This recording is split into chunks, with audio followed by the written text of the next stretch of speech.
Hello everyone and welcome back to the channel. Today we're going to revisit something that I built a few months ago, and I'm going to want to try to make it better, lighter, and just able to do more for me. So let's look at what I'm talking about. And here it is. This is my mobile 48 volt system. It is a 3500 watt inverter and a 105 amp hour 48 volt battery. As you can see, it does have one set of outlets right here, basically with a 12 gauge, a 12-2 NEMA cable going into the inverter. And that only lets me, that pretty much supplies me with about 20 amps at 120 volts. So that's like roughly 2400 watts, which is fine if I want to do something like run one high wattage application, like an air fryer or an electric skillet or something like that. But this is a 3500 watt inverter, so I really want to just be able to get everything I can out of this inverter. So I'm going to make some modifications. Now, the first thing I need to do with this is actually take this battery off, because I want to take it back downstairs. And clunking this thing down the stairs on the two-wheeler, I feel like it's a bad idea. I feel like it's too front heavy and it will just tip and fall and roll down the stairs, and that would be catastrophic. So I'm going to take that battery off and actually carry it down the stairs. And then my plan is to actually switch this battery out with a different 48 volt golf cart battery that's about 20 pounds less. I'm going to test that to make sure that it is true, but that'll make it so it's at least less of a weight. And then I'm going to rewire the AC part of it so I can try to pull out as much juice as possible from this inverter. So let's go ahead and get this thing downstairs. All right, let's turn the battery off. And disconnect it from the inverter. And then loosen the latch.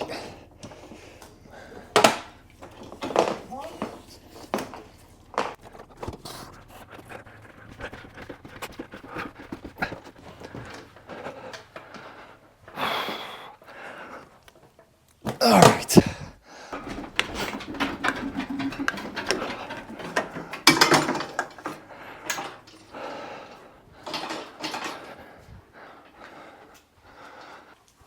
All right. This thing's a lot more manageable without that battery on there. All right, the current battery I have on there right now is 104.2 pounds. And the battery I'm thinking about switching it out with is this Timgo, and you can see that it only weighs 80 pounds. Now, and I do have a third option, and it is this WattCycle rack style battery. You see it weighs in at 93.8 pounds. So it's right in the middle of this Timgo and this Ausk golf cart battery. Now, I just want to let you know that these two golf cart batteries, they can handle 200 amps. They have a 200 amp BMS, which is way over what this thing can do. This thing can only do 3,500 watts, which if you divide 3,500 divided by 51.2, you can see that we get 68.36 amps. So let's just say 70 amps. So those two golf cart batteries are almost overkill. This WattCycle server rack battery has a 100 amp BMS, and so it can handle up to 5,120 watts, which almost seems like a better fit. And also, another thing I like about the server rack battery opposed to these golf cart batteries is that the weight is more distributed up and down, so it might be easier to roll, even though it weighs 13 pounds more than the Timgo. But it also has a 125 amp circuit breaker, and these batteries do not. So I really like the added safety feature in that. Also, it has communication, so it might be a possibility that I can communicate with the all-in-one inverter and this battery. Now, the problem with this battery is it was shipped to me and it does have shipping damage. You can see that the screen is cracked, and the touch screen underneath, it works, but it doesn't respond to the spots that you're trying to touch. So that might be an issue when it comes to communication. But for me, I really think that that server rack battery right there is going to be the winner, and I'm going to go ahead and use that. All right, so now that I got the battery figured out for this, let's go ahead and figure out how I can increase the AC output. Now, I know all my electrician friends out there are going to be like, oh God, here we go. But hopefully it makes sense and it's not too bad. So let me explain. So right now I have these two outlets right here that are connected directly to the inverter. You can see right here. Now, this is a 12-2 conductor, so it can hold, I think, up to 20 amps. So that gives me about, 2,400 available watts to this outlet, but it's only a 15 amp outlet, so really only about 1,800 watts. I really want to double that because this is a 3,500 watt inverter and I want to be able to push as much as I possibly can through it. So the way I'm going to do that is actually using this box right here with, I think it's like a 60 or 75 amp pretty much sub panel. I've already unscrewed this so I can actually access it better. But this thing is made for 240 volts because these two hot connections are not connected together. So I'm going to have to make, I'm going to use a 10 gauge wire to go in between these and jump them together. I know that's not, people kind of frown on that, but that's what I'm going to do. And a 10 gauge wire should be plenty big enough to handle the current.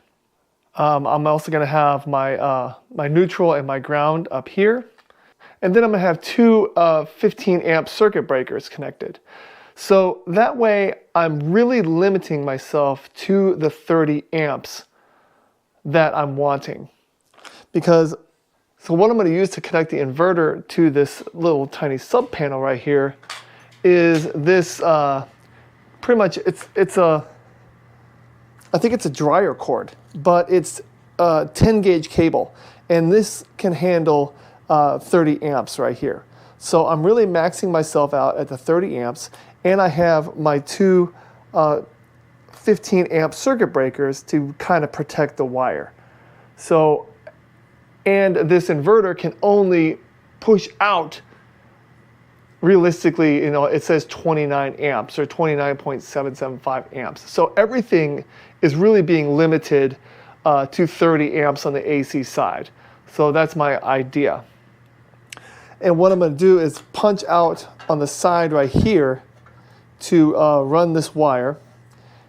And then I'm going to punch out the two bottom ones because what I'm going to do is I'm going to keep this receptacle, but I'm going to add another one over here. So I basically have two circuits being able to push about 1,800 watts each. I really hope all that makes sense. I'm going to go ahead and wire all of the AC up right now, and then we'll connect the battery up and see if this thing actually turns on. All right, well, I finally got my new cart, my updated, more powerful cart, all wired up. So let me show you what I added on and how I did it.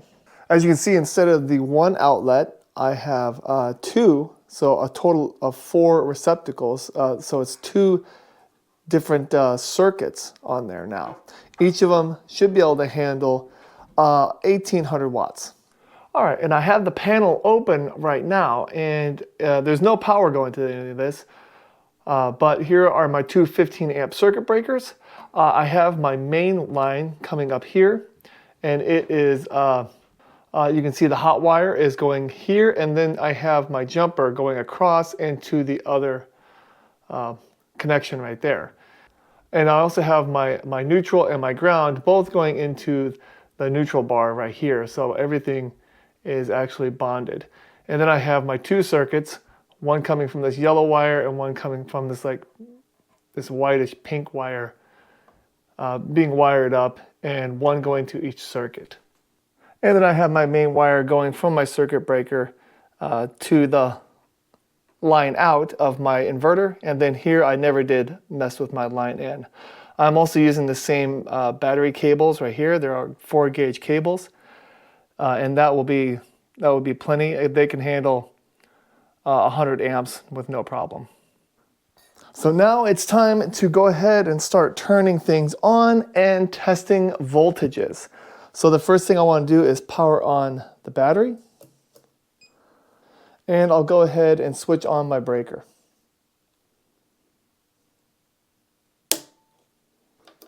So far so good, and the battery shows 52.65 volts. So the next thing I'm going to do is turn on my inverter.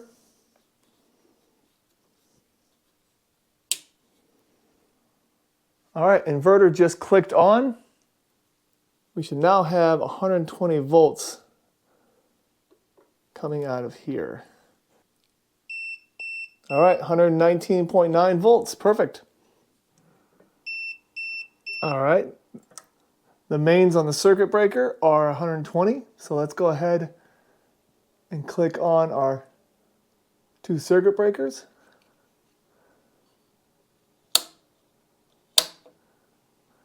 All right, now let's check our 2 outlets. 120 there, 120 there, and 120 on this side as well. All right, and before I button it all up, let's go ahead and give it a test run with, what, about 2,500 or 2,700 watts of power to see what happens. So first we got this heat gun. And that is showing 1.16 kilowatts, so 1,160 watts.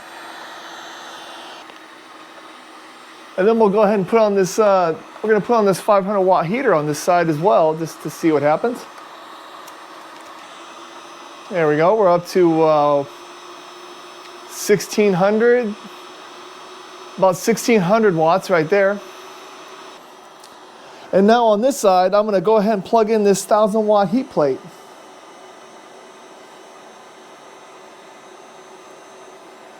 Let's turn that on. We're up to 2,600 watts, 2,630. So that's not maxing out the inverter at all. It's about 800 watts more than I could handle before. And it has circuit breakers on the battery and on the lines now, so it's a lot more safe. So yeah, I am really happy with the performance of this. All right, so I'm going to go ahead and button up that breaker box, get it all packed away, and also a few other tidy things that I want to do. Like I have a couple screws sticking out of wood that I want to cut down with an angle grinder. But besides that, and put this cover back on. But thank you so much for watching this video.